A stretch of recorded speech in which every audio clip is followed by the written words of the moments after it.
ആ എഴുതുന്ന സമയത്തെങ്കിലും നമ്മൾ അവരായിട്ട് മാറുന്ന ഒരവസ്ഥ ഉണ്ടാവും സ്വാഭാവികമായിട്ട്. അല്ലാതെ അത് പൂർണ്ണമായിട്ട് എഴുതാൻ സാധിക്കില്ലല്ലോ. അതനുഭവിച്ചൊരു മാനസികാവസ്ഥ എന്തായിരുന്നു? അത് ഭയങ്കര ബുദ്ധിമുട്ടായിരുന്നു. കാരണം നമ്മൾ ഇതുപോലെ അനുഭവങ്ങൾ നമ്മൾ ഇഷ്ടം പോലെ ടി വിയിൽ, ടെലിവിഷൻ അല്ലെങ്കിൽ ന്യൂസ് പേപ്പർ എടുത്താൽ അങ്ങനെ, അല്ലെങ്കിൽ ആരെങ്കിലും പറഞ്ഞ് കേട്ടിട്ടെന്നൊക്കെ നമുക്കറിയാം.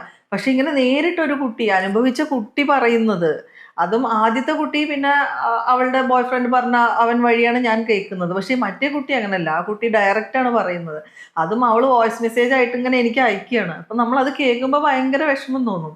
അത് ലാസ്റ്റൊക്കെ എത്തുമ്പോൾ ആ കുട്ടി ഭയങ്കര ഇതായിട്ട് പറയുമ്പോൾ നമുക്ക് വിഷമം തോന്നും.